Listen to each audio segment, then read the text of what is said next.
안녕하세요. 요청하신 감동적이고 드라마틱한 고품격 한국어 번역입니다. 원문의 문장 구조, 세부쇼 서사, 인물의 내면 심리와 감정선, 비극적 복선 및 대화를 단 한 줄로도 생략하지 않고 한국적으로 현지화하여 완전하게 번역하였습니다. 영원한 이야기 채널에 오신 것을 환영하며 저희의 새로운 창작 단편 소설 영상으로 여러분을 초대합니다. 민정아, 나 오늘 일 때문에 좀 늦을 것 같아. 곧 현장 준공 검사라 미리 이것저것 점검해야 하거든. 현관문 밖으로 나가는 남편 민우의 목소리가 들려왔다. 그래, 민정은 남편이 대답을 바라고 한 말이 아니라 단지 통보일 뿐이라는 것을 알기에 혼잣말처럼 중얼거렸다. 그의 직장에서는 늘 무슨 일인가가 터졌다. 준공 검사, 갑작스러운 감사, 비상 상황, 아니면 단순히 업무가 폭주하는 시기였다. 민우는 건설 현장에서 인테리어 마감팀을 이끄는 현장 소장으로 일하고 있었기에 민정은 남편의 불규칙한 근무 일정에 진작부터 적응한 상태였다. 휴일에도 집에서 쉬다가 갑자기 전화 한 통을 받고 현장으로 달려가는 일이 비일비재했다. 대신 남편의 말대로 버는 돈은 제법 짭짤했다. 비록 과거에 배웠던 번듯한 전공을 포기해야 했지만 말이다. 민정과 훗날 남편이 된 민우는 같은 대학 동문으로 둘 다 경제학자가 되는 것을 꿈꿨었다. 민정은 졸업 후 얼마 동안 일반 회계 경리로 일한 경력이 있었다. 하지만 민우는 이 직업에서 전혀 자신의 길을 찾지 못했다. 그가 바라본 현실은 달랐다. 말단 바닥부터 시작해 몇 년 동안 쥐꼬리만한 월급을 받으며 견뎌야 했던 것이다. 민우는 그것을 전혀 견딜 수 없었다. 그는 바로 지금 이 순간을 풍족하게 살고 싶었다. 그래서 자신의 졸업장 따위는 미련 없이 서랍 가장 깊숙한 곳에 처박아 두고 당장 돈이 되는 기술을 배우기 시작했다. 그것은 비단 자신만을 위한 결정이 아니었다. 대학을 졸업하고 약 2년이 지났을 무렵 민우는 민정에게 프로포즈를 했다. 나랑 결혼해 줄래? 민정은 단 1초의 망설임도 없이 대답했다. 응, 그럴게. 두 사람은 소박한 결혼식을 올리고 한 지붕 아래에서 함께 살기 시작했다. 다행히도 그 지붕은 민정이 할머니에게 물려받은 원룸 아파트였다. 민정은 결혼 생활이 참 좋았다. 아침에 눈을 떠 사랑하는 사람 곁에 있다는 것, 남편을 위해 저녁을 준비하고 셔츠를 다리는 일상에 푹 빠져 있었다. 그녀는 그 시절 더할 나위 없이 행복했고 두 사람 사이에 태어날 아이를 손꼽아 기다렸다. 하지만 첫 아이는 임신 5개월 차에 유산되고 말았다. 어린 아내는 자신이 겪은 일을 믿을 수가 없어 한동안 깊은 절망 속에서 헤어나오지 못했다. 얼마 후 더 빠른 시기에 또 한 번의 유산이 찾아왔고 이때 민정은 그나마 담담하게 현실을 받아들였다. 하지만 그 사건 이후 그녀는 엄마가 될 수 있을 거라는 희망을 완전히 내려놓고 말았다. 그리고 그때부터 남편과의 사이시도 조금씩 서먹해지기 시작했다. 민정은 마음의 여유가 전혀 없었고 솔직히 말해 다시 임신하는 것이 두려워졌다. 마침내 세 번째 임신이 찾아왔을 때도 그녀는 아무런 기쁨을 느끼지 못했고 오직 불행이 찾아올까 봐 불안해하며 하루하루를 보냈다. 그러나 시간이 흘렀다. 태아의 움직임이 뱃속에서 느껴지기 시작하자 민정의 마음속에 다시 희망의 불꽃이 피어올랐다. 출산할 때까지 스스로 기뻐하는 것을 경계했지만 그럼에도 불구하고 그 기간은 그녀의 인생에서 가장 행복한 순간 중 하나였다. 이어진 출산은 너무나 힘들어서 민정은 딸을 어떻게 낳았는지조차 거의 기억하지 못했다. 아주 찰나의 몇 초 동안 아기의 짙은 푸른빛 눈동자를 보았을 때 세상에서 가장 놀라운 감격을 느꼈고 그 순간 자신이 겪은 모든 고통을 잊어버렸다. 그러나 아기는 곧바로 어디론가 보내졌고 얼마 후 무뚝뚝한 인상의 중년 의사가 어린 엄마에게 출산 과정에서의 상해로 인해 딸이 아픈 상태로 태어났다는 소식을 전했다. 의사는 아픈 아이라 표현하며 덧붙였다. 얼마나 상태가 나쁜지는 시간이 지나봐야 알 겁니다. 하지만 의사는 이미 아기가 장애를 갖게 될 것임을 확신하고 있었고 민정에게 아이를 포기할 것을 권유했다. 지금 뭐라고 하셨나요? 민정은 자신이 잘못 들은 것이라 생각하며 되물었다. 그렇게 두려워하실 거 없습니다. 앞으로 어떤 일이 벌어질지 아는 부모들 중 상당수가 이런 아이들을 포기하곤 합니다. 의사는 아무렇지도 않은 무덤덤한 어조로 알려주었다. 이런 아이들이라니요? 민정이 멍하게 다시 물었다. 의사는 그녀를 엄격한 눈빛으로 바라보았다. 의사는 한숨을 쉬며 말했다. 지금 갑자기 닥친 충격으로 얼이 빠지셨겠지요. 이렇게 합시다. 당신에게는 생각할 시간이 충분히 있습니다. 하지만 제 말을 명심하시고 정말 깊이 생각해 보세요. 아픈 아이를 키우는 것은 결코 아무나 할 수 있는 일이 아닙니다. 그리고 다시 말씀드리지만 처음에 바로 포기하지 않은 것을 나중에 두고두고 후회하는 사람들이 정말 많습니다. 제 말을 믿으세요. 아픈 딸과 더 많은 시간을 보낼수록 나중에 마음을 정하고 전문 시설로 보내기가 훨씬 더 힘들어질 겁니다. 앞으로 얼마나 힘든 삶이 기다리고 있는지 이해하시려면 우선 인터넷 등을 통해 이 질환에 대해 알아보시는 것을 추천합니다. 그리고 제 조언 하나 더 드리자면 절대로 자신을 탓하지 마세요. 이런 일은 일어나는 법이고 자연의 뜻일 뿐입니다. 의사의 말에 순종한 민정은 딸이 진단받은 병과 관련된 모든 정보와 육아법을 샅샅이 조사했다. 그러나 그녀는 자신이 살아갈 미래에 관한 글만 읽은 것이 아니었다. 만약 아이를 영아원에 보낼 경우 딸이 살아가야 할 삶의 모습까지 찾아보았다. 그런 시설에서 살아가는 어린아이들의 얼굴을 바라보며 민정은 자신의 삶보다 아이의 삶이 훨씬 더 중요하다는 것을 100% 확신하게 되었다. 남편은 앞으로 닥쳐올지도 모를 미래의 큰 겁을 먹고 그다지 찬성하지 않았지만 민정은 아이를 집으로 데려와 가정에서 키우기로 결단을 내렸다. 그들은 딸의 이름을 수아라고 지었다. 처음 얼마 동안은 수아의 병이 거의 겉으로 드러나지 않았다. 두통으로 인해 자주 오래 울어대는 것을 제외하고는 다른 아기들과 똑같은 갓난아기였다. 아내의 단호한 태도를 본 민우 역시 아픈 아이의 부모라는 처지를 받아들였다. 무엇보다 딸을 돌보는 거의 모든 힘든 일은 아내의 몫이었기 때문이다. 민우는 주방 바닥에 에어 매트리스를 깔고 잤고 딸의 울음소리를 듣지 않기 위해 귀마개를 샀다. 그렇게 시간이 흘렀다. 수아 부모의 삶은 더욱 고달파졌지만 동시에 점차 일상이 되어갔다. 미래에 대한 두려움은 특히 엄마인 민정의 마음속에서 사라져갔다. 민정은 모든 것을 배웠고 모든 것을 수용했다. 이제 그녀의 주된 관심사는 딸의 생명을 유지하고 상태를 호전시킬 방법을 찾는 것이었다. 선택지는 많지 않았지만 민정은 특유의 집념으로 딸의 고통을 조금이라도 덜어줄 수 있는 일이라면 무엇이든 다 했다. 어느덧 수아가 7살이 되었다. 9월 1일 새학기가 시작되던 날, 민정은 오늘 학교에 갈 수 있는 보통의 아이들을 쓸쓸한 눈빛으로 바라보았다. 수아의 머리에 커다란 흰색 리본을 묶어주고 아동용품 매장 진열장에서 보았던 곰돌이 모양 책가방을 사서 딸의 잦은 손을 꼭 잡고 거리를 함께 걸어갈 수 있다면 얼마나 좋을까. 하지만 아이의 중증 질환으로 인해 그런 일은 영원히 오지 않을 것이었다. 하지만 그러면 어떠한가. 어찌됐든 수아가 그들 곁에 있고 비록 표현 방식은 독특할지라도 부모를, 특히 대부분의 시간을 함께 보내는 엄마를 너무나도 사랑하고 있지 않은가. 민우 씨, 잠깐만!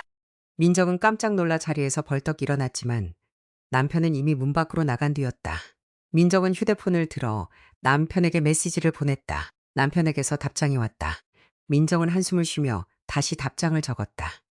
남편의 단답형 메시지가 도착했다. 민정의 기분은 순식간에 우울해졌다. 그녀는 자신이 얼마나 평범한 사람들과의 소통에 목말라 있는지에 대해 생각하기 시작했다. 딸의 병 때문에 민정은 집에 갇혀 지낼 수밖에 없었다. 와중에 그녀는 회계사 경험을 살려 두 곳의 작은 개인 사업 장부를 대행해주며 많지는 않지만 약간의 돈을 벌고 있었고 덕분에 아주 무용지물은 아니라는 위안을 얻었디디자. 민정은 창밖을 내다보았고 민우의 차가 주차장을 빠져나가는 모습을 보았다.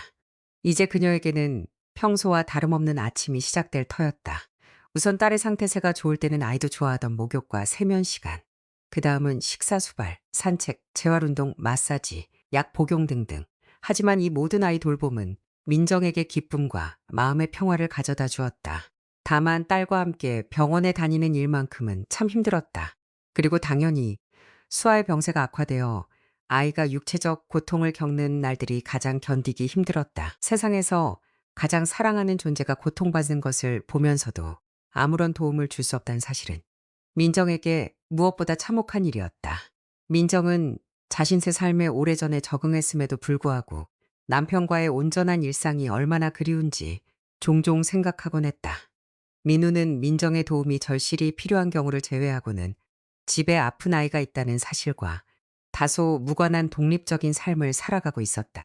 하지만 남편이 자신의 계획이 차질을 빚는 것을 얼마나 싫어 사는지 잘 알고 있었기에 민정은 가급적 남편에게 무언가를 부탁하거나 집안일에 끌어들이지 않으려 애썼다. 그렇다 보니 결국 모든 일을 혼자 해내야 했고 때때로 밀려드는 지독한 외로움과 싸워야 했다. 괜찮아. 민정은 딸의 침대로 다가가며 생각했다. 내일은 할머니가 우리 집에 오시니까 훨씬 더 북적이고 재밌어질 거야. 민정은 혼잣말을 하며 졸린 눈을 뻐끔거리는 수아를 보며 미소를 지었다. 수아에게 할머니는 단 한 분, 민우의 어머니인 경숙 씨뿐이었다. 민정의 친정어머니는 그녀가 청소년기일 때 세상을 떠났고 친정아버지는 재혼한 후 딸과의 연락을 거의 끊다시피 했다. 민정은 가끔 아버지가 아픈 손녀를 부끄러워해서 자신들과 만나는 것을 피하는 게 아닐까 하는 생각이 들기도 했다. 반면 시어머니와의 관계는 그야말로 최고였다. 민정은 경숙 씨가 놀러 올 때마다 진심으로 기뻤다. 다만 시어머니가 멀리 떨어진 시골 마을에 살고 계셔서 도심으로 나오는 일이 드물다는 점이 아쉬울 뿐이었다. 어찌됐든 시어머니는 민정이 의지할 수 있고 딸아이의 수발을 잠시나마 마음 놓고 맡길 수 있는 유일한 친척이었다. 게다가 경숙 씨는 집에 올 때마다 며느리가 조금이라도 숨을 돌리고 기분 전환을 할 수 있도록 민정을 집 밖으로 떠밀어 내보내곤 했다. 이번에도 민정은 시어머니와 미리 약속을 해둔 상태였다. 시어머니가 손녀를 봐주는 동안 친구인 은지의 집에 다녀오기로 한 것이다. 민정은 마음만큼 친구를 자주 만나지 못했다. 은지는 미혼이었지만 혼자서 두 명의 시끄러운 사내 아이를 키우고 있었고 수아가 그 아이들과 함께 있기에는 무리가 있었다.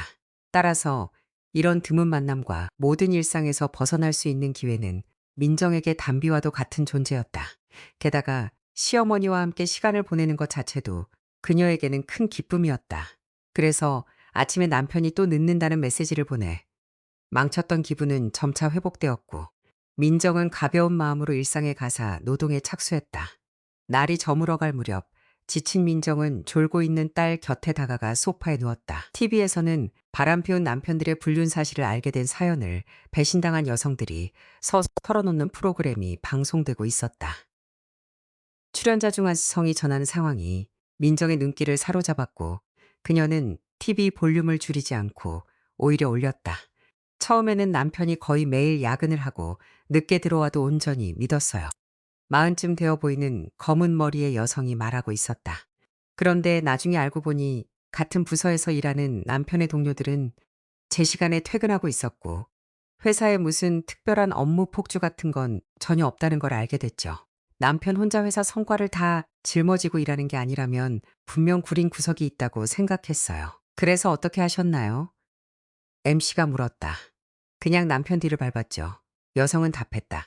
그리고 내 남편 정수가 저녁 시간을 사무실이 아니라 오랫동안 만나온 내연녀의 집에서 보내고 있다는 사실을 밝혀냈어요. 아마도 그 프로그램에서 들은 내용에 영향을 받아서였을 것이다. 그날 밤, 아니 거의 새벽이 다 되어 남편이 집에 돌아왔을 때 민정은 문득 그에게서 낯선 냄새가 풍기는 것 같다는 느낌을 받았다. 민우에게서 낯선 여자의 향수 냄새가 난다는 것은 아니었다. 하지만 뭐라고 설명할 수는 없지만 그에게서 미묘하고 낯선 기운이 공기 중에 감돌고 있었다. 어쩌면 처음으로 자신과 민우가 전혀 다른 삶을 살고 있는 것이 아닐까 하는 생각을 하게 되었다.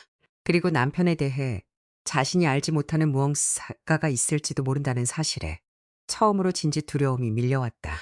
다음 날 예정대로 민정은 딸을 시어머니에게 맡기고 친구 은지의 집으로 향했다.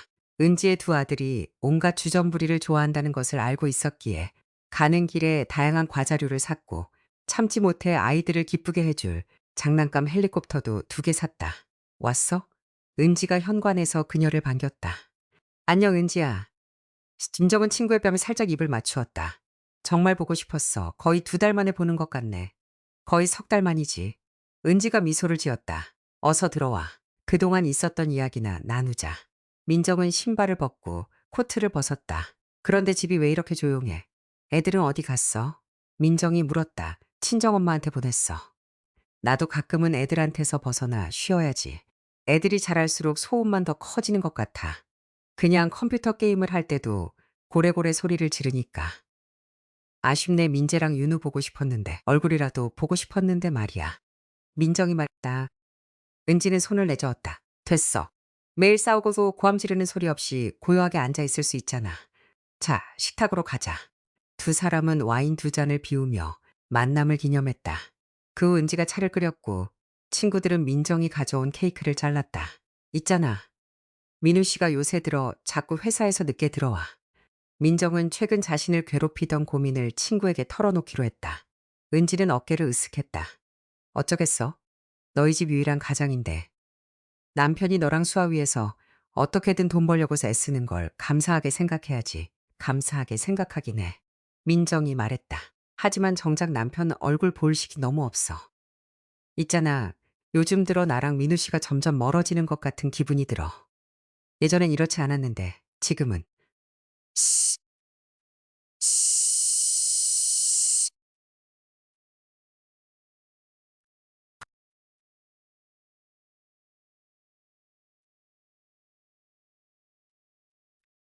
거의 12년 됐어. 거봐, 12년 차 권태기네. 지극히 정상이야, 은지야. 만약 민우 씨한테 딴 여자가 생긴 거라면, 뭐? 갑자기 그게 무슨 소리야? 은지가 겁에 질린 눈빛으로 민정을 바라보았다. 그냥 추측해 본 거야. 민정이 설명했다. 그렇다면 모든 게 설명시 되잖아. 그렇게 매일 회사에 붙어 있는 것도, 우리 둘 사이가 서먹해진 것도, 민정은 전날 밤 남편에게서 났던 그 미묘하고 낯선 냄새에 대해 이야기하려 했으나 문득 망설여져 말을 멈추었다. 쓸데없는 소리 마. 그런 걸 의심하려면 확실한 증거가 있어야지. 넌 아무 증거도 없잖아. 은지가 격앙된 목소리로 말했다. 은지의 얼굴이 살짝 붉어졌고 민정은 고개를 끄덕였다. 내 말이 맞아. 내가 그런 추측을 할 만한 아무런 증거도 없지. 민정은 잠시 침묵하다가 이내 눈을 반짝이며 은지를 바라보며 말했다. 그럼 내가 민우 씨 뒤를 한번 밟아보면 어떨까? 뭐? 은지가 놀살 소리쳤다. 좀 심하다는 건 아는데. 민우 씨가 진짜 그 시간에 현장에서 일하고 있다는 걸 내 눈으로 확인하면 내 마음이 훨씬 편해질 것 같아서 그래. 미쳤어, 진짜? 진짜로 내 남편 미행이라도 하겠다는 거야? 은지가 크게 웃음을 터뜨렸다. 나도 모르겠어. 민정은 당황했다. 내가 너무 멍청한 생각을 하는 건가? 완전히 멍청한 짓이지. 어두운 선글라스에 모자 깊게 눌러쓰고 공사 현장 정문 앞에 서서 감시하고 있는 내 모습이 절로 떠오르네. 은지는 자신이 한 농담에 다시 한번 자지러지게 웃었고 눈물까지 찔끔 흘렸다. 그 모습을 보자 민정 자신도 자신의 아이디어가 은지가 생각한 것만큼이나 황당하게 느껴졌고 황급히 말했다. 내 말이 맞아. 완전히 바보 같은 소리지. 그냥 잊어버려. 와인을 마셔서 내가 쓸데없는 소리를 했나 봐. 은지는 눈물을 닦고 민정을 다정한 눈빛으로 바라보며 말했다. 그래, 바로 그거야. 바로 그 순간 초인종이 울렸고 은지는 자리에서 일어나 문을 열어주러 갔다. 너 왜 전화를 안 받아? 1시간 내내 전화했는데 통 연결이 안 되잖아. 현관 쪽에서 은지 어머니의 불만 섞인 목소리가 들렸다. 몰랐어. 무음으로 해놨나 봐. 은지가 대답하더니 물었다. 근데 애들은 왜 데려왔어? 오늘 밤은 엄마 집에서 자고 오기로 했잖아. 아범이 발작을 일으켜서 응급실로 실려갔다. 내가 지금 내 새끼들 거둘 겨를이 어디 있니? 나 먼저 가볼 테니까 우리 아범이 무사해야 할 텐데. 어머니는 훌쩍 꼈고 문이 쿵 닫히는 소리가 들렸다. 이어 은지의 두 아들이 방으로 달려들어와 민정의 목에 덜컥 안겼다. 그 뒤를 이어 은지가 들어왔다. 말이 돼. 친정엄마라는 사람이 겨우 하룻밤도 애들을 못 봐준대. 은지가 말했다. 무슨 일이 있으신 거래? 민정이 물었다. 나도 몰라. 의붓아버지가 병원에 실려갔나 봐. 아휴, 됐다. 술만 좀 과하게 마셨다 하면 병원에 실려가는 게 벌써 100만 번은 된다고. 멍청이 같으니. 이제 제대로 이야기 나누기는 글렀네. 은지는 집 안에 들어온 지 3분 만에 마시다. 남은 찻잔을 엎지르고 식탁 위에 있던 과자, 그릇을 엎어 바닥에 과자를 흩뿌리는 두 아들을 째려보았다. 친구의 기분이 급격히 나빠진 것을 본 민정은 아이들에게 가져온 선물과 과자를 쥐어주며 말했다. 그럼 나 이만 가볼게. 그래, 고마워. 다음엔 좀 더 조용한 분위기에서 보자. 은지가 민정을 문 밖으로 배웅하며 말했다. 민정 이모, 민정 이모. 민재가 방에서 튀어나오며 소리쳤다. 왜 그래, 우리 민재? 민정이 아이 쪽으로 몸을 숙였다. 민우 삼촌 오면 내 태블릿 좀 봐달라고 전달해 주세요. 게임이 다운로드 안 되는데 삼촌이 어제 와서 어떻게 하는지 안다고 했단 말이에요. 어제. 민정이 멍하니 되물었다. 민재야, 당장 내 방으로 들어가지 못해. 은지가 아들에게 버럭 고함을 질렀다. 아이는 현관에 굴러다니던 공을 발로 차며 방으로 뛰어들어갔다. 그러자 민정은 친구를 바라보며 물었다. 민재가 지금 무슨 소리를 하는 거야? 아휴, 제가 머릿속으로 무슨 엉뚱한 생각을 하는지 내가 어떻게 알아. 신경 쓰지 마.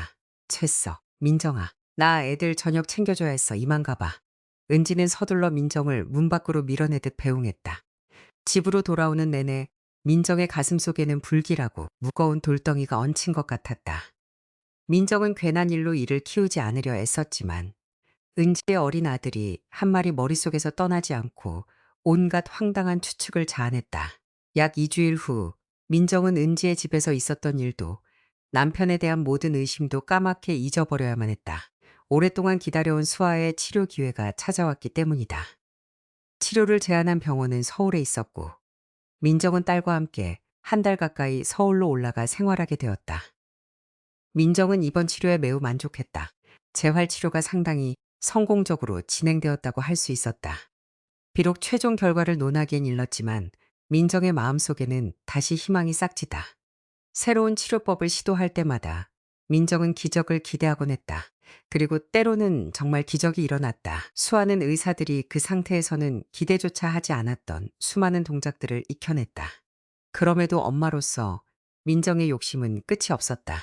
딸이 다른 아이들과 완벽히 똑같아지지는 못하더라도 조금이라도 비슷해질 수만 있다면 얼마나 좋을까 하고 바랐다. 어린이 병원 부설 환아 보호자 숙소에서 몇 주간 지낸 후 민정과 딸은 집으로 돌아왔다. 아무런 불길한 징조도 없었다. 서울에 있는 동안에도 민우와 매일 전화하고 메시지를 주고받았었다. 하지만 집 식탁 위에는 남편이 남긴 다음과 같은 메모가 그들을 기다리고 있었다. 민정아, 용서할 수 있다면 나를 용서해 줘. 하지만 난 당신 곁을 떠나기로 했어. 날 이해해 줘. 당신이 살아가는 그런 삶을 난 더 이상 견딜 수가 없어. 나도 성인군자가 아니고 행복해지고 싶어. 하지만 우리 상황에서는 앞으로 몇 년이 지나도 아무것도 바뀌지 않을 거야. 당신은 여전히 아픈 딸만을 위해 살아가겠지만 난 그렇게 못해. 기억나? 난 처음부터 이 아이를 집에서 키우는 걸 반대했었어. 만약 그때 당신이 내 말을 듣고 아이를 전문 시설에 맡겼다면 우리 두 사람 모두 괜찮았을 거야. 어쩌면 우리는 다른 아이를 낳아 진짜 평범한 부모로 살아갈 수도 있었겠지. 하지만 이제는 너무 늦었어. 미안해, 민정아. 떨리는 손으로 종이를 쥐고 민정은 글귀를 몇 번이고 다시 읽었다. 악몽을 꾸고 있는 것 같았고 남편이 적어놓은 단어들이 좀처럼 머릿속에 들어오지 않았다. 마침내 민정은 결심을 하고 민우의 전화번호를 눌렀다. 3번이나 통화를 시도했지만 남편은 전화를 받지 않았다. 그러자 민정은 남편의 그 비겁한 행동에 분노가 치밀었다. 왜 내 얼굴을 똑바로 보고 말하지 못하는가? 아니면 적어도 전화로라도 말하지 못하는가? 하지만 남편은 차마 입을 뗄 용기조차 없었던 것이 틀림없었고 떠날 계획을 세우면서도 겉으로는 아무 일도 없는 척 연기를 해왔던 것이다. 민정은 종이를 구겨 쓰레기통에 던져버리고 평소 하던 일에 집중하며 딴 생각을 하려 애썼다. 하지만 머릿속에는 여전히 온갖 생각이 몰려들었고 남편이 도대체 어디로 떠났을까 추측하기 시작했다.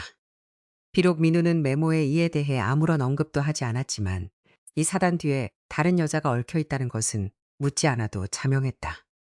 그렇다면 바보 같은 추측이라 여겼던 자신의 의심이 결국 사실이었던 셈이다.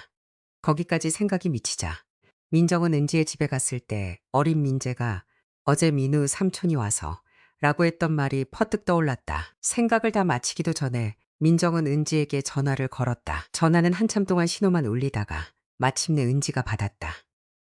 민정아. 은지가 말하고는 침묵했다. 말해봐. 너 지금 내 남편 어디 있는지 알고 있지? 민정은 돌려 말하지 않고 단도직입적으로 물었다. 은지는 잠시 말을 멈춘 후 대답했다.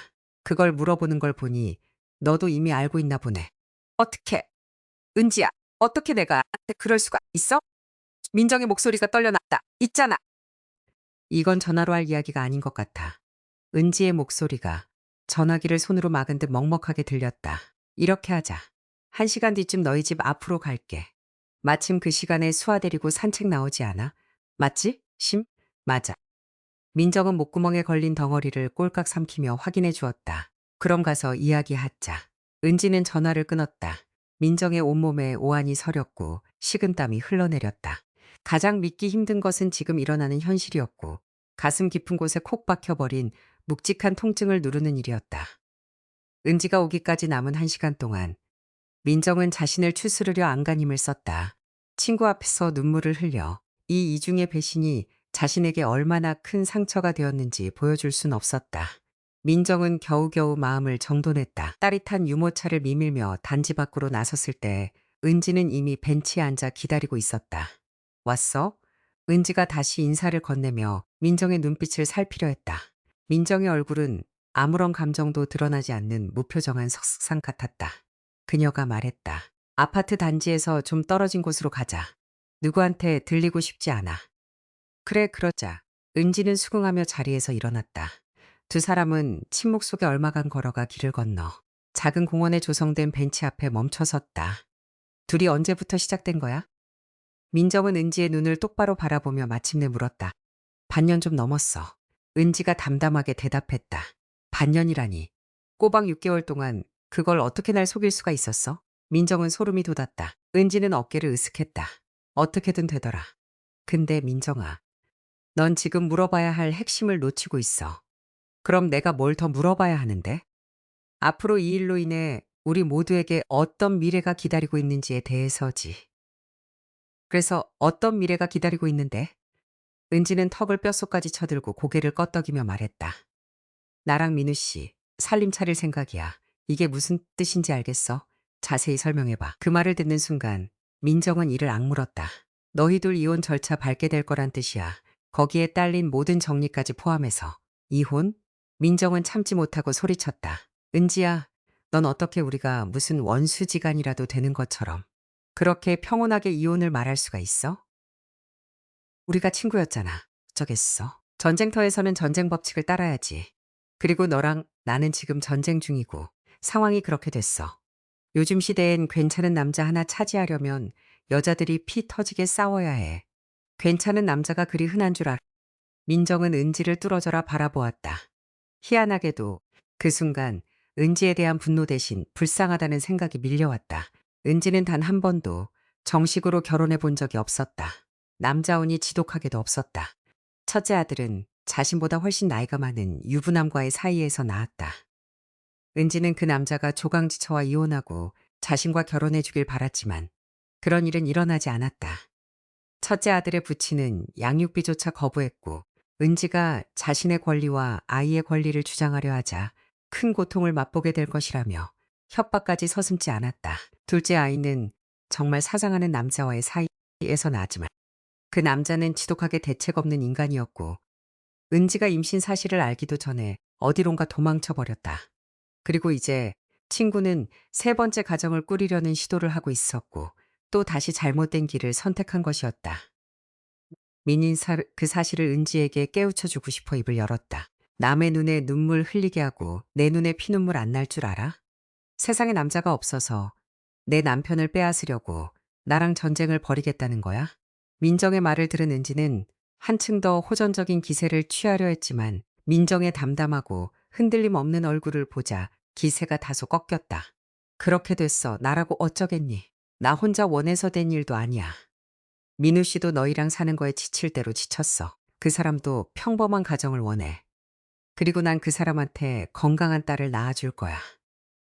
은지는 장애인용 유모차에 앉아있는 수아를 흘낏 바라보더니 자신이 한 말이 스스로도 섬뜬지 입을 다물었다. 그래. 민정은 한숨을 쉬었다. 너희 둘이 잘 살길 바랄게. 민정은 유모차를 돌려 뒤도 돌아보지 않고 집을 향해 걸어갔다. 씁쓸한 배신감이 속을 쓰리게 태웠지만 민정은 자신에게 절대로 울지 말라고 엄하게 명령했다. 수아는 엄마의 기분에 너무나 민감하게 반응했고 딸의 상태는 이전과 마찬가지로 민정에게 다른 그 무엇보다 중요했기 때문이다. 며칠 뒤 시어머니 경숙 씨에게서 전화가 걸려왔다. 시어머니의 목소리는 가까스로 참는 듯한 떨림으로 가득했다. 민정아, 너희 집에 무슨 일이 있는 거냐? 도대체 무슨 일이 일어나고 있는 거야? 민우 씨 집 나갔어요, 어머니. 민정이 담담히 설명했다. 아니, 그게 무슨 소리냐? 그게 정말이란 말이냐? 내가 애한테 물어보고 또 물어봐도 입만 꾹 다물고 웅얼거리기만 하더니 언제 이런 일이 터진 거냐, 민정아. 저희 수아랑 서울에서 돌아오자마자 메모 하나 남겨놓고 나갔어요. 지금까지 저한테 직접 이야기할 용기조차 못 내고 있어요. 내가 그놈을 가만두지 않을 거다. 아주 혼쭐을 내줄 테다. 가정이 있는 놈이 집을 나가다니 어딜 감히. 경숙 씨가 격분하며 말을 쏟아냈다. 어머니가 민우 씨를 타이른다고 해서 무슨 소용이 있겠어. 아니 어떻게. 어떻게 너랑 우리 수아를 버릴 수가 있냐. 그놈이 대체 무슨 생각을 사고 사는 거냐. 근데 민정아, 그놈 어디로 간 건지 넌 알고 있니? 시어머니는 톤을 낮추며 물었다. 안타깝게도 알고 있어요. 그래서 더 괴로워요. 왜 그러냐? 민우 씨, 제 친구 은진의 집으로 갔어요. 뭐라고? 아니 세상에 이런 망측한 일이 있나. 민정아, 넌 왜 나한테 진작 말을 안 했니? 말한다고 달라질 게 있었겠어요? 둘이 벌써 반년 넘게 몰래 만나왔대요. 그리고 둘이 살림 차릴 생각이래요. 주님,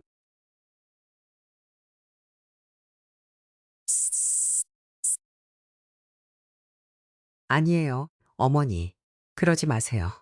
떠난 사람이면 그걸로 끝이에요. 전 그 사람 다시 받아줄 생각 전혀 없어요. 진심이에요. 아이고, 민정아. 그럼 너랑 수아는 앞으로 어떻게 살라고? 어떻게든 사라지겠죠. 아이고, 이 일을 어쩌면 좋냐. 내가 무슨 일이 터질 줄 진작에 감이 왔다. 며칠 전부터 밤에 잠 한 푹을 못 자겠더라고. 민정아, 내가 내일 너희 집으로 갈게. 내일 당장 갈게. 가도 되겠니? 마지막 말은 시어머니가 조심스럽게 혹시나 거절당할까봐 조바심을 내며 물었다. 당연하죠, 어머니. 이제 저랑 수아한테는 어머니 말고는 아무도 없어요. 민정의 눈에서 눈물이 핑 돌았고 시어머니가 자신의 진짜 괴로움을 눈치채지 못하도록 서둘러 인사를 마치고 전화를 끊었다. 다음 날 경숙 씨가 도착하기 직전 민정은 남편이 떠난 이후 처음으로 민우에게서 메시지를 받았다. 민우가 적었다. 분노로 민정의 뺨이 붉게 달아올랐다. 그녀는 즉시 답장을 보냈다. 그 후로 민우에게서 더 이상 메시지는 오지 않았다. 대신 얼마 지나지 않아 은지에게서 메시지가 왔다. 인사치레도 없이 은지가 적었다. 그 글을 읽은 민정은 흐르는 눈물을 참지 못했다. 메시지의 내용보다도 은지가 자신을 대하는 그 차가운 말투가 너무나 상처가 되었다. 그리고 이에 대해 남편이 침묵하고 있다는 사실과 은지가 마치 남편의 대변인이라도 된 듯 굴고 있다는 사실이 참담했다. 모든 것이 정말로 전쟁처럼 느껴졌고 민정은 지독한 혐오감과 함께 두려움을 느꼈다. 자신은 전쟁터 위에 용맹한 전사가 아니라 거친 번뇌에 휩쓸린 한 그루 가녀린 풀잎에 불과했다. 집에 도착해 울고 있는 며느리를 발견한 시어머니는 사정을 꼬치꼬치 물어본 뒤 분통을 터뜨리며 말했다. 내가 내 입으로 이런 말을 하게 될 줄은 꿈에도 몰랐다만 민우 그놈이 그 앙큼한 여자한테 휘둘려서 진짜로 너랑 수아한테 그렇게 군다면 그놈은 더 이상 내 자식이 아니다. 민정아, 내가 너희랑 같이 살면서 다 도와줄게. 도심에서 무슨 일자리라도 찾아볼 수 있겠지. 아니면 이렇게 하자. 내가 수아를 볼 테니까 넌 나가서 일을 해라. 그래도 내가 번 듯한 일자리를 구해서 제법 돈을 벌 가능성이 훨씬 높지 않겠냐. 무슨 번 듯한 일자리예요, 어머니. 전제 전공 경력도 거의 없고 돈을 제대로 주는 좋은 곳에 취직할 가능성은 거의 없어요. 민정이 반박했다. 하늘이 도우시면 길은 열리는 법이다. 지금은 중요한 건 자포자기하지 않는 거야, 민정아. 내 자식이 너한테 이런 짓을 했다는 게 내가 너무 부끄럽구나. 어머니가 왜 부끄러워하세요? 전 어머니가 이렇게 곁에서 지탱해 주시는 것만으로도 얼마나 감사한지 몰라요. 진심이에요. 정말 일자리를 한번 찾아볼게요. 혹시 운이 좋을지도 모르잖아요. 그리고 민정에게는 정말로 곧바로 운이 따라주었다. 인터넷에 올라온 구인 공고를 보고 응시했을 때만 해도 이런 대기업 유통회사의 면접에 호출될 줄은 상상도 못했었다. 하지만 알고 보니 해당 직무에 당장 일손이 급했던 터라 민정은 우선 수습기간을 조건으로 채용되었다. 새 직장에 출근할 준비를 하며 민정은 자신의 초라한 옷장을 샅샅이 뒤졌지만 그야말로 입을 옷이 단 한 벌도 없다는 결론에 도달했다. 지난 몇 년간 몸에 익어 의상의 전부가 되어버린 후드티와 청바지를 입고 출근할 수는 없는 노릇이었다. 거봐라. 경숙 씨가 외쳤다. 지금 당장 옷 사러 다녀오렴. 내가 돈 줄 테니까. 아니에요. 어머니한테 돈 안 받아요. 민정이 시무룩하게 말했다. 다음 달이 내 생일 아니냐. 내가 주는 생일 선물이라고 치자. 거절할 생각 마라. 민정아. 사람은 옷차림으로 평가받는 법이고 지금 너한테는 첫인상을 잘 남기는 게 무엇보다 중요하다. 그 직장에서 인정받아서 오래 다니고 싶지 않냐? 민정은 깊은 한숨을 쉬었지만 시어머니가 쥐어준 돈을 받아들고 쇼핑을 나섰다. 지난 몇 년 동안 그녀는 집 앞 근처 아파트 상가 지하에 있는 조그마한 스포츠 의류 매장에서만 옷을 사 입었다. 수아와 산책하다가 들르기 편했기 때문이다. 그래서 민정은 어디로 가야 괜찮은 옷을 적당한 가격에 살 수 있을지 한동안 갈피를 잡지 못했다. 그러다 TV 광고에서 자주 보았던 새로 개장한 대형 쇼핑몰을 떠올리고 그곳으로 향했다. 오픈 기념으로 할인 행사를 많이 할 거라 기대했기 때문이다. 어느 여성 의류 매장에서 민정은 몸에 딱 맞아떨어지는 우아하면서도 깔끔한 정장 원피스를 좋은 가격에 건질 수 있었다. 기분이 좋아진 민정은 발걸음을 옮겼다. 민정으로서는 감히 들어갈 생각조차 못할 고급 브랜드 부티크 앞을 지나치던 중 진열창 유리 너머로 남편의 모습이 눈에 들어왔다. 민우는 탈의실 앞에 서서 여성 의류를 한 아름 품에 안고 있었다. 마치 홀린 듯 민정은 그 자리에 멈춰 섰다. 두꺼운 커튼이 옆으로 젖혀지더니 환하게 웃는 은지가 모습을 드러냈다. 은지는 화사한 청록색 원피스를 입고 있었고 민우 앞에서 한 바퀴 돌아보더니 남편의 손에서 다른 옷을 뺏어 들고 다시 탈의실 안으로 들어갔다. 민정은 눈을 내리깔고 황급히 발걸음을 옮겨 그 자리를 벗어났다. 참았던 눈물이 차올라 눈시울이 뜨거워졌다. 더 이상 쇼핑몰에서 무언가를 사고 싶은 마음이 싹 사라졌다. 민정은 에스컬레이터를 타고 아래로 내려갔다. 버스 정류장 쪽으로 걸어가다 보니 타야 할 버스가 막 정류장을 빠져나가고 있는 것이 보였다. 다음 버스를 기다릴 수밖에 없었다. 설상가상으로 민정은 남편과 옛 친구가 쇼핑시 한가득 든 채 쇼핑몰에서 나와 민우의 차로 향하는 모습을 눈앞에서 지켜봐야 했다. 차는 주차장을 나와 민정이 서 있는 정류장 불과 1미터 앞을 스쳐 지나갔다. 민정은 겨우 정류장 표지판 뒤로 몸을 숨겼다. 그 순간 세상에서 자신이 가장 불행한 사람처럼 느껴졌다. 민정은 은지와 남편이 함께 있는 모습을 눈으로 직접 본 것이 처음이었다. 그전까지는 일어난 일들이 현실로 와닿지 않았지만 이제 민정의 눈앞에는 진실이 서 있었다. 남편은 더 이상 자신의 남자가 아니었고 남편의 차 보조석이라는 익숙했던 자리에는 다른 여자가 앉아 있었다. 다른 여자도 아닌 자신과의 전쟁에서 승리했다고 자랑하던 가장 가까운 친구가 말이다. 사온 게 이게 전부야. 시어머니가 집에 돌아온 그녀를 맞아주었다. 민정은 오늘 겪은 일을 시어머니에게 전부 털어놓고 마음껏 울고 싶었지만 시어머니가 이 일로 얼마나 상심할지 잘 알고 있었기에 스스로를 통제했다. 괜찮아요, 어머니. 내일 퇴근길에 다른 매장에 들러서 몇 가지 더 사올게요. 민정은 시어머니의 눈을 고마움 가득한 눈빛으로 바라보며 약속했다. 경숙 씨의 지지가 없었더라면 자신이 어떻게 되었을지 민정은 상상조차 할 수 없었다. 첫 출근 날은 눈 깜짝할 사이에 지나갔다. 민정이 배치된 재무기획팀은 규모가 매우 컸고 직원들 모두 각자의 업무에 몰두해 있었다.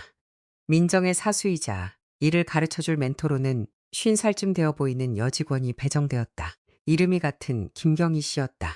처음에는 경희 씨도 못마땅한 표정으로 민정의 일 처리를 지켜보았으나 민정이 업무를 완벽하게 해내는 것을 보고는 이내 태도를 바꾸었다. 퇴근 무렵 민정은 사수에게 칭찬까지 받았고 이는 그녀에게 앞으로 펼쳐질 미래에 대한 확신과 자존감을 선사해 주었다. 퇴근길에 민정은 시어머니와 약속한 대로 작은 매장에 들러 출근용 옷 몇 가지를 더 구입했다. 이제 새로운 직장에 나가는 것이 두렵지 않았다. 새로 산 옷들과 성공적인 첫 출근 덕분에 그녀의 마음속에는 오랜만에 평화가 찾아왔다. 집에 돌아와 보니 모든 것이 순조로웠다.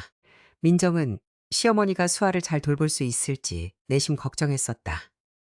시어머니가 손녀와 이렇게 오랫동안 단둘이 남겨진 적은 없었기 때문이다.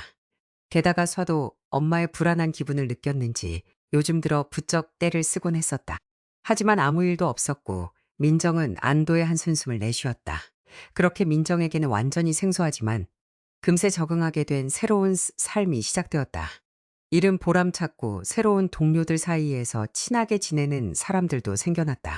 다만 그들의 부서장인 엄격한 이석호 부장만이 민정에게 약간의 두려움을 안겨주었다. 부서원들 대부분이 그를 솔직히 무서워하긴 했지만 민정은 유독 자신이 부장의 마음에 들지 않는 것 같다는 느낌을 받았다. 그래서 수습 기간이 끝날 무렵 민정은 이 부장이 자신에게 무슨 꼬투리를 잡지 않을까 극도로 긴장하며 결과를 기다렸다. 하지만 나중에 알게 된 사실이지만 부서 내에서 민정에 대해 가장 먼저 긍정적인 평가를 내리고 그녀가 업무를 완벽히 수행하고 있다고 칭찬한 사람은 바로 이석호 부장이었다. 정직원으로 채용된 후 민정은 사수였던 경희 씨에게 당시 자신이 가졌던 의구심을 털어놓았다. 경희 씨는 그녀를 보며 빵 터졌다. 무슨 소리예요? 민정 씨, 우리 이 부장님 많은 사람들이 생각하는 그런 무서운 사람 아니에요. 엄격하긴 해도 얼마나 공정한 분인데요. 직원들이 일 어떻게 하는지 하나하나 다 눈여겨보고 계시고 사람 볼 줄 아는 눈도 탁월하죠. 경희 씨는 묘한 미소를 지으며 민정을 바라보았다. 정식 직원이 되자 민정의 기본급은 대폭 인상되었고 그녀와 시어머니는 마침내 경제적으로 자립할 수 있게 되었다. 은지가 장담했던 대로 수아 부친에게서 오는 돈은 그야말로 쥐꼬리만한 액수였었다. 남편이 집을 나간 첫 달에는 민정이 공식적으로 양육비를 청구했을 때 법적으로 나오게 될 딱 그만큼의 금액을 송금해 왔다. 죄책감이 들었는지 아니면 아내가 안타까웠는지 그 다음 달에는 약간의 돈을 더 보냈지만 이어진 두 달 동안은 추가 송금이 전혀 없었다. 민정은 민우가 이혼 절차를 미루고 있다는 사실에 고개가 갸우뚱해졌다. 하지만 그들 사이에 모든 것이 끝났고 돌이킬 수 없다는 것을 잘 알고 있었기에 결국 민정이 직접 이혼 소송 서류를 접수했다. 잘했다, 민정아. 시어머니 역시 그녀의 결정을 지지해 주었다. 그 누구도 민우와 연락하거나 만나지 않았고 민우 역시 그들에게 연락하려는 시도를 전혀 하지 않았다. 심지어 자신이 버린 아내와 딸의 집으로 어머니가 들어갔다는 사실을 알게 된 후로는 어머니와도 연락을 끊은 듯했다. 이후 민정의 삶에 일어난 마치 약속이라도 한 듯 거의 동시에 터져나왔다. 사건의 시작은 민정이 퇴근 시간 무렵 시어머니와 통화가 되지 않으면서부터였다. 한창 근무 중인 시간이었기에 민정은 상사에게 찾아가 조퇴를 요청하기까지 속이 까맣게 타들어갔다. 동료 경희 씨의 장담에도 불구하고 민정은 여전히 이석호 부장을 두려워하고 있었기에 떨리는 마음으로 부장실 문을 두드렸다. 들어오세요. 문에 민정의 손이 살짝 닿자마자 엄격한 목소리가 들렸다. 안녕하셨습니까, 부장님. 바쁘신데 죄송합니다. 민정이 입을 열었다. 무슨 일이죠? 부장은 컴퓨터 모니터에서 눈을 떼지 않은 채 말을 끊었다. 저, 여쭤볼 게 있어서요. 민정이 더듬거리자 이 부장이 비로소 그녀를 바라보았다. 하지만 그의 시선은 민정을 더욱 당황스럽게 만들었다. 자신도 모르게 민정은 딸아이의 이야기와 지금 집에서 할머니가 아이를 돌보고 있다는 사실을 털어놓기 시작했다. 일반적인 아이가 아니거든요. 그리고 시어머니도 이제 연세가 있으셔서. 이석호 부장은 입을 닫은 채 가만히 듣고만 있었고 그의 눈빛은 여전히 찌푸려져 있었다. 결국 스스로에게 화가 난 민정은 울컥한 목소리로 내뱉었다. 당연히 지금 당장 집에 가봐야겠어요. 가보세요. 남자가 담담하게 대답했다. 민정은 너무 뜻밖이라 눈을 몇 번 뻐끔거렸다. 하지만 제가 맡은 급한 보고서가 있는데 어떻게 될지. 보고서보다 훨씬 더 중요한 일들이 있는 법입니다. 택시 불러서 어서 집으로 가세요. 이 부장은 여전히 엄격한 어조로 말했다. 민정은 얼떨결에 중얼거리고 부장실을 나섰다. 집으로 가는 길에 민정은 마침내 시어머니와 연락이 닿았다. 민정아, 미안하다. 노인은 전화기 너머에서 거의 울먹이며 말했다. 내가 전화를 옆에 꼭 두고 있었는데 갑자기 이런 일이 터져서 민우가 왔었단다. 처음엔 안 열어주려고 했는데 그놈이 술이 취했더라고. 너도 알다시피 그 애는 술을 전혀 못 마시는 애잖아. 명절 때도 거의 안 마시는 놈인데. 그래서 겁이 퍽 나서 무슨 일이라도 생긴 건가 싶어 안으로 들였지 뭐냐. 어머니, 수아랑 어머니는 괜찮으세요? 민정이 여전히 불안해하며 물었다. 응, 응, 우리는 괜찮다. 민우 씨는요? 아직 집에 있어요. 아니다, 방금 나갔어. 이제 거의 다 왔구나, 민정아. 올라오면 다 얘기해 줄게. 알겠어요, 어머니. 전화 그렇게 돼서 죄송해하실 필요 없어요. 두 분 다 무사하시면 됐어요. 집에 도착해 딸과 시어머 모두 정말 무사하다는 것을 확인한 민정은 전 남편이 찾아온 이유에 대해 마침내 들을 수 있었다. 전 남편이라고 부르는 이유는 정확히 일주일 전에 민우와의 이혼 절차가 법적으로 완전히 마무리되었기 때문이다. 도대체 무슨 일이래요? 민우 씨가 왜 찾아왔대요? 김정희 시어머니 맞은편에 앉으며 물었다. 경숙 씨는 씁쓸한 미소를 지었다. 자기 사는 게 힘들다고 하소연하러 왔더구나. 그 앙큼한 여우 같은 년이랑 사는 게 그리 호락호락하지 않은 모양이야. 돈만 주구장창 밝히고 뜯어낸다더구나. 마치 돈을 찍어내는 기계라도 되는 것처럼. 있잖아, 민정아. 내가 보기엔 민우 그놈이 다시 돌아오고 싶어하는 눈치였어. 간 좀 보려고 상황이 어떤가 탐색하러 온 것 같더구나. 넌 어떻게 생각하니? 아니요, 어머니. 어머니 자식인 건 잘 알지만 전 그 사람이 다시 우리한테 돌아오는 건 절대 원치 않아요. 만약 2달 전쯤이었더라면 고민이라도 해봤겠지만 전 이제야 겨우 그 사람이 떠난 충격에서 벗어나 마음을 다잡기 시작했어요. 다시는 그 지옥 같은 감정을 겪고 싶지 않아요. 이해한다. 민정아, 이해하고 말고. 노인은 한숨을 쉬었다. 하지만 내 말대로 그놈은 어찌됐든 내 자식이잖니. 자식이 세상에서 무슨 짓을 저지르든 엄마 마음이라는 게 참 이상하단다. 다음 날 민정이 출근하자마자 이석호 부장이 그녀를 자신의 방으로 불러들였다. 최악의 상황을 예감하며 민정은 부장실로 들어갔다. 드세요, 민정 씨. 부장은 맞은편 의자를 가리키며 말했다. 민정은 부장이 어딘가 모르게 조금 긴장한 듯한 모습을 포착했고 그로 인해 자신도 더욱 안절부절 못했다. 어제 다 못 끝낸 보고서 지금 당장 처리해서 점심 전까지 마무리하겠습니다. 민정이 자포자기한 심정으로 내뱉었다. 보고서는 됐습니다. 민정 씨가 어떻게든 시간 내에 끝낼 분이라는 건 잘 써요. 제가 하고 싶은 이야기는 그게 아닙니다. 아마 모르셨겠지만 저는 당신이 처한 상황을 그 누구보다 잘 이해하고 있습니다. 무슨 상황 말씀이신가요? 민정이 이 말을 찌푸리며 물었다. 이석호 부장은 눈을 내리깐 채 그녀를 바라보았다. 저에게도 민정 씨 딸과 정확히 같은 병을 앓던 아들이 있었습니다. 그가 입을 뗐다. 있었지요. 민정이 그의 말을 끊었다. 내 제 아들 민석이는 5년 전에 세상을 떠났습니다. 20살이 되기 직전에요. 죄송합니다. 정말 몰랐습니다. 민정이 나지막이 중얼거렸다. 괜찮습니다. 이제는 가슴에 묻었습니다. 제가 드리고 싶은 말은 아픈 아이를 키운다는 것이 무엇인지 전 완벽히 이해한다는 겁니다. 그러니까 어제 같은 일이 생기면 두려워하지 말고 언제든 저에게 말씀하세요. 알겠습니다. 정말 감사합니다, 부장님. 민정은 감격하여 울컥 눈물을 흘리고 말았다. 이 대화 이후 민정은 부장에 대한 두려움을 완전히 씻어냈다. 오히려 그에게서 눈에 보이지 않는 보호막 같은 따스함을 느끼기 시작했다. 불행, 특히 서로 비슷한 아픔을 가진 불행은 단순한 기쁨을 나누는 것보다 사람들을 훨씬 더 깊게 묶어주는 법이었다. 얼마 지나지 않아 이석호 부장과 민정은 편하게 이야기를 나누는 사이가 되었고 민정은 그에게서 딸의 재활치료에 적용할 수 있는 수많은 유용한 정보들을 배우게 되었다. 하루는 이석호 부장이 아들이 10대였을 때 아이를 데리고 꼬박 1년 동안 독일의 재활센터에서 살았던 경험을 들려주었다. 물론 독일 의학으로도 우리 민석이를 완벽히 일으켜 세우지는 못했습니다. 하지만 저는 그곳에서 정말 유용한 재활 기법들을 많이 배웠고 나중에는 저희 민석이 담당 의사의 부탁으로 다른 부모들에게 재활 마사지를 가르쳐 주기도 했습니다. 괜찮으시다면 제가 주말에 집으로 찾아가서 몇 가지 마사지법을 보여드릴까요? 정말 감사하지만 부장님 귀한 시간을 빼앗는 것 같아 죄송해서요. 민정이 조심스럽게 거절하려 했다. 그런 소리 마세요. 부모 마음이란 게 아이를 도울 수 있는 기회라면 지푸라기라도 잡고 싶은 법 아닙니까? 이 부장은 손을 내저었다. 가장 가까운 주말, 부장은 민정의 집을 방문했다.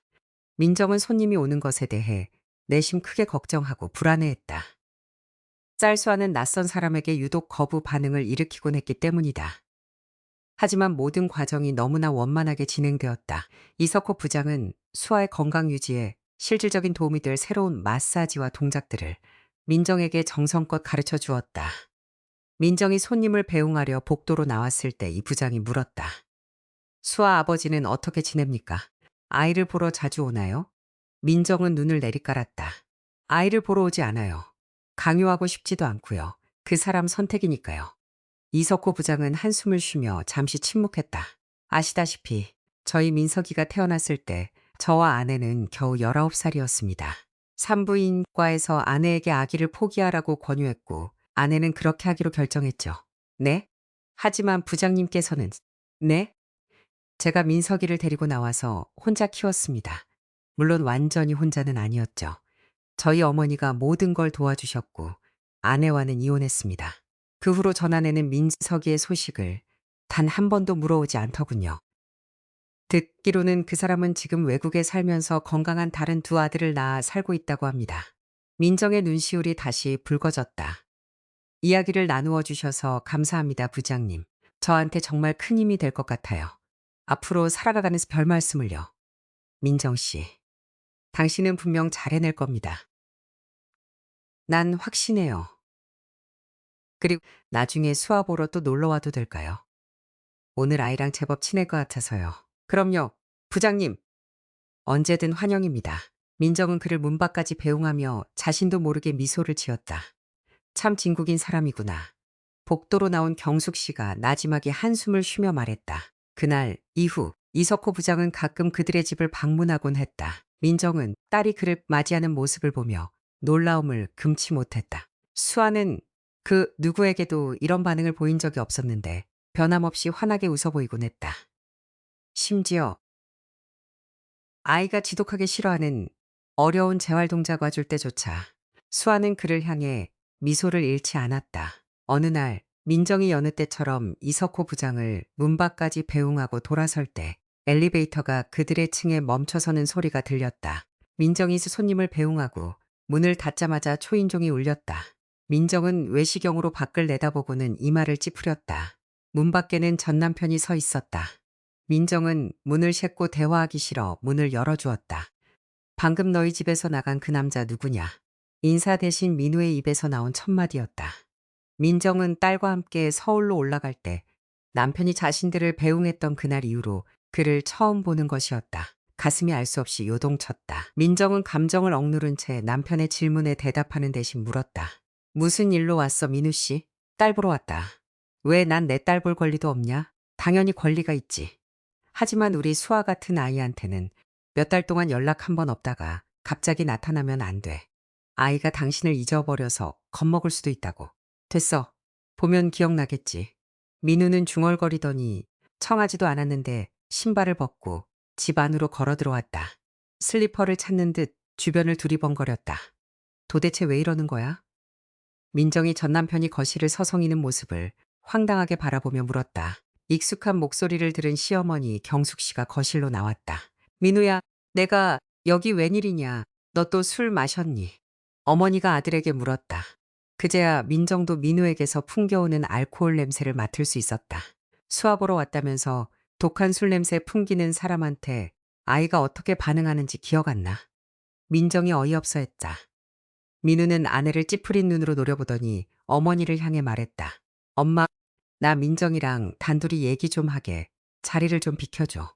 경숙 씨는 안타까운 눈빛으로 민정을 바라보더니 고개를 끄덕이고 손녀가 있는 방으로 들어갔다. 둘만 남게 되자 민우가 다시 물었다. 방금 나간 그 남자 누구냐고? 당신이 왜 나한테 그런 걸 물어봐? 민정이 버럭 화를 냈다. 새로 구한 아이 의사냐? 남편은 집요하게 물었다. 민우 씨, 이건 당신이 상관할 바가 아니야. 할 말만 하고 제발 나가줘. 하, 오랜만에 만났는데 보자마자 쫓아내는 거냐? 민우 씨, 진짜 여기 온 이유가 뭐야? 당신 스스로도. 민정은 몇 초 동안 전 남편을 뚫어져라 바라보더니 말했다. 내가 한번 맞춰볼까? 은지랑 사는 게 그냥 연애할 때처럼 쉽지 않았던 모양이지. 내 말이 맞아? 당신은 하나의 어려움에서 도망치려다 더 큰 난관에 부딪힌 거야. 민정은 민우의 반응을 기다리며 그를 뚫어져라 노려보았지만 남자는 눈을 내리깐 채 침묵을 지켰다. 그러자 민정은 나지막한 목소리로 덧붙였다. 미안하지만 이 모든 일이 벌어진 후에 당신을 다시 받아줄 수는 없어. 당신도 그 정도는 이해해야 해. 그리고 부탁인데 술 마시고 우리 집 찾아오지 마. 딸을 보고 싶다면 말리지는 않겠지만 수아가 얼마나 특별한 아이인지 명심해줘. 민정아, 민우가 마침내 입을 뗐다.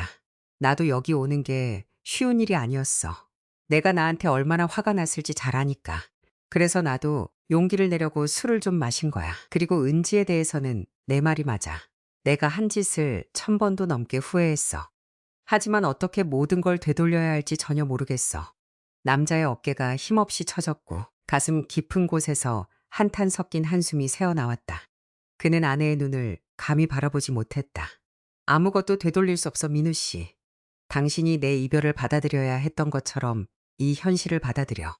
내 말이 잔인하게 들린다면 미안하지만 당신이 한 짓도 그만큼 잔인했어. 그럼 정말 끝이라는 거지. 민우는 절망적인 눈빛으로 민정을 바라보았지만 아내는 단 1초의 망설임도 없이 대답했다. 이미 오래전에 끝났어. 어쩌면 당신이 날 버리고 떠나기 전부터 이미. 그날 밤 민정은 시어머니 경숙 씨가 자고 있는 이불 속에서 흘러나오는 비통한 훌쩍임 소리를 들었다. 시어머니의 울음소리를 들으며 민정의 가슴도 찢어지는 것 같았다. 하지만 자신이 시어머니를 위로하기 위해 해줄 수 있는 어떤 말도 민정 스스로에게 거짓말처럼 느껴졌다. 아무리 시어머니가 불쌍하고 전 남편이 가엾다 한들 그녀는 자신의 본심을 속일 수가 없었다. 남편을 용서하고 다시 받아들인다는 생각만 해도 온몸의 세포가 거부 반응을 일으켰다. 시어머니의 오열 소리가 계속되자 민정은 결국 참지 못하고 자리에서 일어났다. 이불을 뒤집어 쓰고 누워있는 시어머니의 침대 곁으로 다가가 곁에 앉았다. 어머니, 죄송해요. 저도 어떻게든 바꿔보고 싶은데 도저히 안 돼요. 그 사람이랑 다시는 못 살겠어요. 노인은 상체를 일으켜 민정의 손을 꼭 쥐었다. 무슨 소리를 하는 거냐, 민정아. 내가 다시 내 아들놈이랑 합치겠다고 해도 내가 도시락 싸 틀고 다니면서 말렸을 거다. 그럼 왜 그렇게 울고 계세요? 민정아, 난 너희 둘 일 때문에 우는 게 아니라 그 앙큼한 년 곁에서 내 아들이 술을 마시기 시작했다는 게 너무 무서워서 그런다. 그게 제일 무서운 거야, 민정아. 네, 아버지가 술 때문에 어떻게 사람이 폐인이 되어 가는지 내가 평생을 옆에서 똑똑히 보고 살았잖니. 어머니, 생각하시는 것만큼 심각하지 않을 수도 있어요. 민우 씨도 지금 새로운 삶을 시작하느라 힘들어서 그런 걸 거예요. 적응하고 나면 다 괜찮아질 테니 너무 걱정 마세요. 하나님이 도우셔야 할 텐데 더 나빠질까봐 그게 너무 두렵구나. 두 사람은 1시간 넘게 이야기를 나누었고 민정은 시어머니의 암울한 생각을 덜어주려 애썼다. 그러나 다음 날 경숙 씨는 혈압이 급격히 상승하여 심근경색 의심 증세로 응급실에 실려갔다. 다행히 민정이 퇴근한 후에 벌어진 일이라 서둘러 벨필구를 부를 수 있었고 천만다행으로 큰 고비는 넘겼다. 다음 날 아침이 되자 경숙 씨는 상태가 많이 호전되었고 자신의 몸보다 민정이 수아를 누구에게 맡기고 출근할지를 더 걱정하며 먼저 전화를 걸어왔다. 어머니, 민정이 엄하게 말했다. 지금 제일 중요한 건 어머니가 완쾌하시는 거예요. 어머니가 저랑 수아한테 얼마나 소중한 존재인지 잘 아시죠? 아무 걱정 마시고 아무 생각도 하지 마세요. 회사에는 잘 말해둬서 당분간 재택근무로 일하기로 했으니까 다 괜찮아요. 저랑 수아는 어머니 퇴원하기만을 손꼽아 기다리고 있어요. 그래, 민정아. 내가 이제 딴 생각 안 하고 치료 잘 받을게. 시어머니는 고분고분 승낙했다. 시어머니의 건강 걱정에서 겨우 가슴을 쓸어내린 지 얼마 되지 않아 민정에게 또 다른 비극이 찾아왔다. 다음 날 아침 딸에게 아침 식사를 먹인 직후 수아가 갑자기 의식을 잃고 쓰러진 것이다. 이런 일은 태어나서 처음이었기에 민정은 너무나 겁에 질려 제정신이 아니었다. 처음에는 혼자서 아이의 의식을 돌리려 애쓰다가 뒤늦게 끼꾸에 신고했지만 구급차는 좀처럼 오지 않았고 1초가 엇겁의 시간처럼 느껴졌다. 절망에 빠진 민정은 결국 수아의 친부인 민우에게 전화를 걸어 두서없이 상황을 털어놓았다. 수아 좀 병원으로 이송하게 도와줘. 민우 씨, 제발. 민정이 전화기에 대고 오열했다. 민정아, 나 지금 민우가 대답했다. 아니, 내 밑에 현장 소장 한 놈이 등남을 해서 축하주를 한 잔 사주느라. 뭐라고? 민정은 귀를 의심했다. 내가 술을 마셔서 운전을 못해. 민우가 서둘러 변명했다. 지금 아침이잖아. 민정은 어이가 없었다. 더 이상 그의 대답을 들을 가치도 없다고 느낀 민정은 전화를 끊어버리고 무언가에 홀린 듯 이석호 부장의 전화번호를 눌렀다. 이석호 부장은 구급차가 수아를 싣고 출발하려던 바로 그 순간 현장에 도착했다. 어떻게 그렇게 빨리 올 수 있었는지 알 수 없었지만 민정은 그가 곁에 있다는 사실만으로도 눈물겹도록 감사했다. 잠시 후 병원 응급실 앞 민정이 정신을 잃을 것 같은 불안감 속에서 응급처치실 밖을 지키고 있는 동안 이석호 부장은 한 걸음도 그녀 곁을 떠나지 않았다. 30분이 지나도록 딸의 상태에 대해 아무런 소식이 없자 민정의 온몸이 경련하듯 떨리기 시작했다. 그러자 남자는 그녀에게 다가와 민정을 가슴 깊이 꼭 안아주었다. 민정은 저항하지 않았다. 그녀는 마치 헝컨 인형처럼 그의 따뜻한 어깨에 머리를 묻고 뜨거운 눈물을 쏟아냈다. 의사들이 수아세의 생명을 구하기 위해 사투를 벌이는 동안 두 사람은 얼마나 많은 시간이 흘렀는지도 모른 채 그렇게 서로를 안고서 서 있었다. 마침내 모든 고비가 지나고 지친 의사가 나와 딸의 상태가 안정되고 전했을 때 민정은 너무 기쁜 나머지 참혹한 시간을 함께 견뎌준 남자에게 감사의 키스를 건넸다. 아마도 바로 그 순간 민정이 이석호 부장에게 느꼈던 깊은 감사의 염원이 완전히 다른 사랑의 감정으로 승화되었을 것이다. 그리고 그 찰나의 순간은 민정의 향후 운명을 완전히 바꾸어 놓았다. 그로부터 2년이라는 시간이 흘렀다. 민정은 재혼을 했다. 민정의 새 남편은 그녀보다 12사슬이 많았고 그렇기에 오랫동안 민정에게 자신의 마음을 고백한 것을 두려워했었다. 하지만 석호의 사랑은 민정이 그의 부장실로 뛰어들어와 아픈 딸에게 가봐야 한다며 보고서를 제때 내지 못해 안절부절 못하던 바로 그 순간에 이미 타올랐었다. 그는 당시 민정을 바라보며 깨달았었다.